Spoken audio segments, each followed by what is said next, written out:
Atenção! Começa agora uma teleaula de Biologia do Ensino Médio.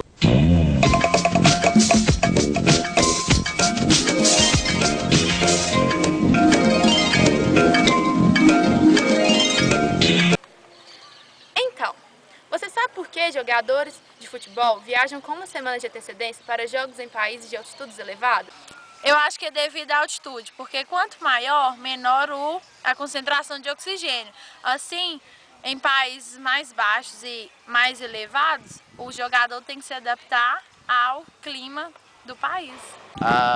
Os brasileiros, as pessoas quando vão para lugares que têm altitude maior, eles têm que ter um tempo para adaptar, porque quanto maior a altitude, fica mais difícil a respiração, porque a concentração do ar é diferente, porque quanto mais alto, menos oxigênio tem. Então, quem mora, por exemplo, em Minas, e a hora que está subindo para Bahia, não para Bahia não, para o Rio de Janeiro, a gente até sente uma tontura, uma falta de ar, porque lá é mais alto um pouco.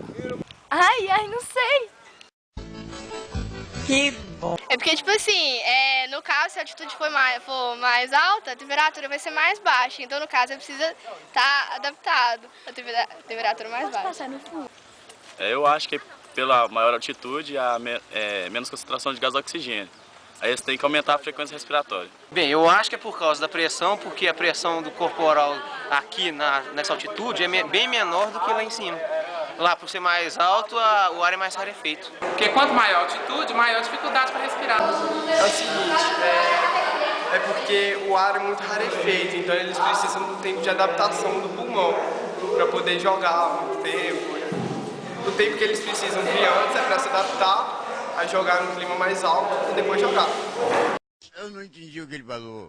Sei lá, fuso horário, acostumar com o cotidiano deles, não sei. Ronaldo! Porque a hemoglobina do organismo tem que se adaptar de um tempo maior para receber menos oxigênio nas grandes altitudes.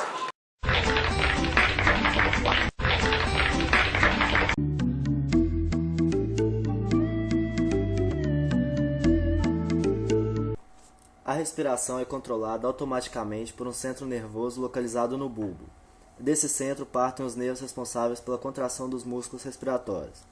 Em condições normais, o centro respiratório, também conhecido como CR, produz a cada 5 segundos um impulso nervoso que estimula a contração da musculatura torácica e do diafragma, fazendo-nos inspirar. O CR é capaz de aumentar e diminuir tanto a frequência como a amplitude dos movimentos respiratórios, pois possui quimiorreceptores que são bastante sensíveis ao pH do plasma. Essa capacidade permite que os tecidos recebam a quantidade de oxigênio que necessitam, além de remover adequadamente o gás carbônico. Quando o sangue torna-se mais ácido devido ao aumento de gás carbônico, o centro respiratório induz a aceleração dos movimentos respiratórios. Dessa forma, tanto a frequência quanto a amplitude da respiração tornam-se aumentadas devido à excitação do CR. Em situação contrária, com a depressão do CR, ocorre a diminuição da frequência e amplitudes respiratórias.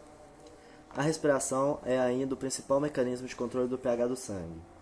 O aumento da concentração de CO2 no sangue provoca aumento de íons H+, e o plasma tende ao pH ácido. Se a concentração de CO2 diminui, o pH do plasma sanguíneo tende a se tornar mais básico. Se o pH está abaixo do normal, quadro conhecido como acidose, o centro respiratório é excitado, aumentando a frequência e a amplitude dos movimentos respiratórios.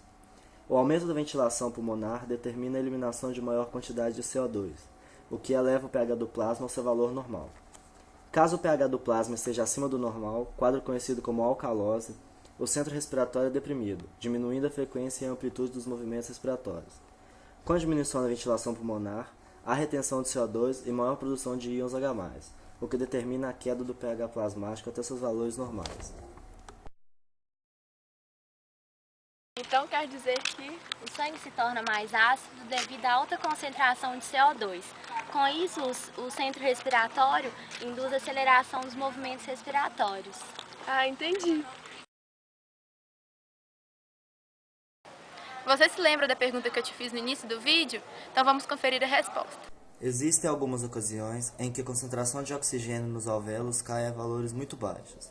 Isso ocorre especialmente quando se sobe a lugares muito altos, onde a concentração de oxigênio na atmosfera é muito baixa, ou quando uma pessoa contrai pneumonia ou alguma outra doença que reduz o oxigênio nos alvéolos.